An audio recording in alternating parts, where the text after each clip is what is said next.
Hello everyone, this is Anish Verma and you are listening to the Empower Your Mind for Success podcast, the podcast for anyone who wants to build an entrepreneurial mindset.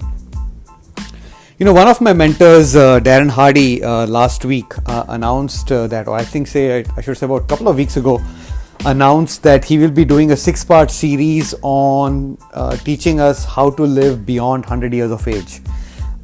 Usually on an average, the average age of a female in the US is about 78 years, and for a man it is about 76 years. But he says that our body is built to live beyond 100, and he will teach us how to go about doing that, right? Before the series started, the first question that came to my mind was, would we have enough money to cover our expenses if we live beyond 100? Healthcare expenses, day-to-day living expenses. Will our 401k cover for it? Will our social security cover for it? I didn't even challenge whether we can live beyond 100 or not. That was the first thing that came to my mind. And I was wondering, what would you guys do if at all you lived beyond 100? Of course, all of us want to live a healthy life. Health comes first, happiness even before that.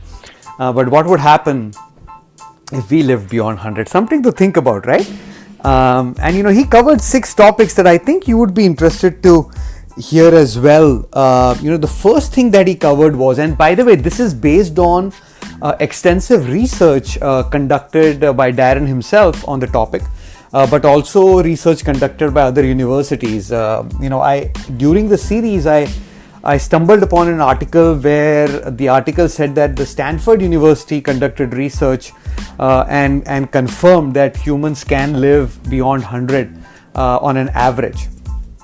So, all these things are based on extensive research and scientific evidence collected by multiple universities. So, I think it's pretty interesting stuff. So, let me cover the six things that we as humans need to do to live beyond 100, and I believe you will find the list interesting. So the first thing he covered was movement. He said that if we can exercise and keep our body healthy, keep our body moving, do more walking around, running around in a day, then our bodies will live longer. He said, you should walk to your grocery store if possible. Carry the carry bags, the groceries bag, and come back walking. Carry some weight while walking around. Usually the things that we as humans did 50, 60, 70 years ago, right? When the motor transportation was not as easily accessible. And even if we didn't walk, we used to bike on a bicycle, and that allowed us to exert our energy and spend it, and allowed us to stay in shape. So movement was number one. The second thing he said was, which is pretty interesting, and I think a topic that we have covered a lot on this podcast, which is purpose. He said that we all humans need to have a purpose in our life to live long. And he cited, a lot of research around how people after their retirement, get into either depression or actually die within a couple of years because they don't have anything else to do. They devoted their entire life to their job, their entire life to their kids and family. Once they retired, kids had moved out of home. They were living their own lives. By the time you retired, even if you had grandchildren, and if they're not living around you, then they're far away. Once your job is over, and if you didn't have any hobby, or you had not started a spare time business that you could now do full time, you wouldn't have any purpose to live. So having a purpose was the second most important reason.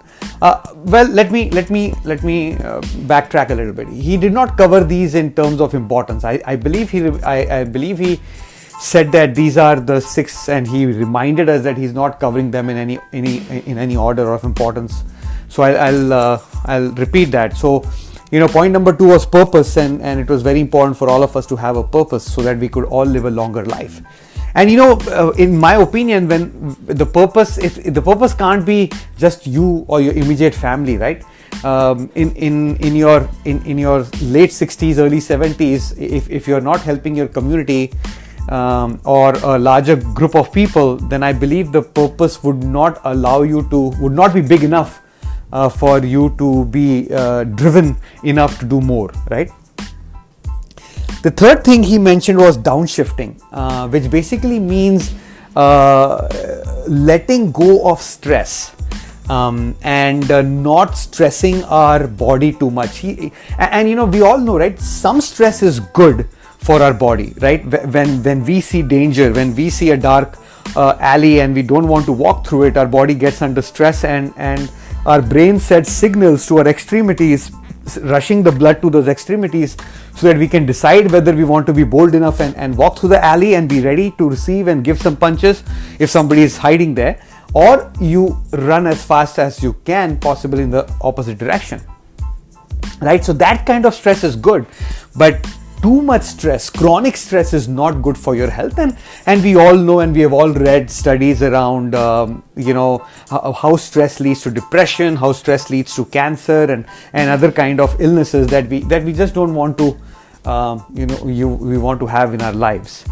So stress, relieving the stress is very important. You could do meditation, yoga, very little, not get carried away with every and any issue that comes about at work or in the family. And relieving the stress, we all learn, and it comes naturally to us as we grow older, because we have seen a lot in life and we have gained wisdom. But in general, I think we should practice ways of relieving stress. Have some kind of a hobby, disconnect from work and screens, take a walk, 30-40 minutes every day. Completely disconnect yourself from your phone, from your email, and from the tube, right? That will really help us de-stress, because we'll be not exposing ourselves to enough stimuli. The fourth thing he said was the 80% rule. And if I remember correctly, this 80% rule was that 80% of the things in life at work are not that important. You got to focus on the 20% and delegate the rest, so that you are not as worried as others are.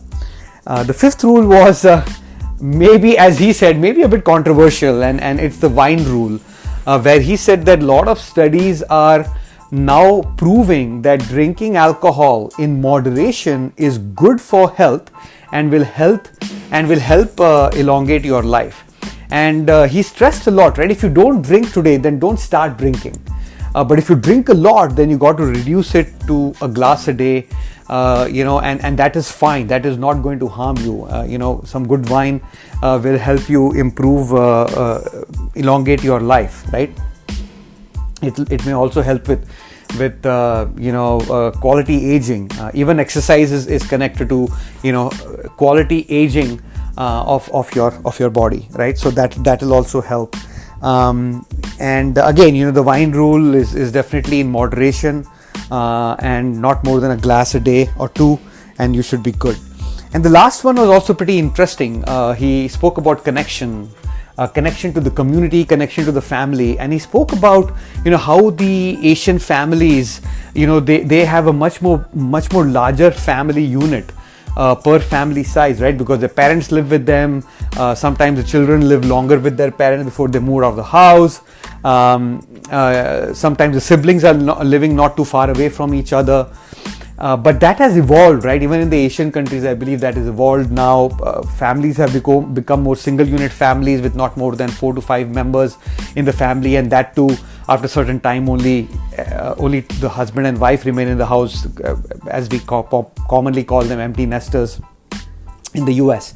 So long life will be enabled if we are connected to humans much more.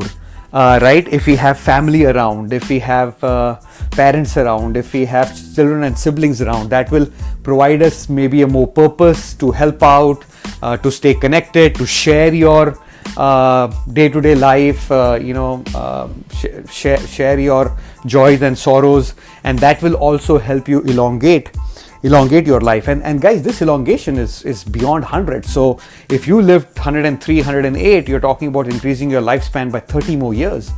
And if we go back to my first question that I asked myself is, I mean, would we be financially capable of supporting ourselves for an additional 25 to 30 years? And that's a very profound question to ask. I believe when Social Security was created in this country, the average age in the US at that time, I believe, was 58 or 60 years old. And Social Security benefits were given out at the age of 65, I believe, long time ago. So it was expected that you would not survive to enjoy the Social Security contributions that you made to the pool. So that is how it was designed, kind of revealing, isn't it? But now, given that the average age expectancy has improved, and it can go even beyond 100, if we practice these 6 things, right?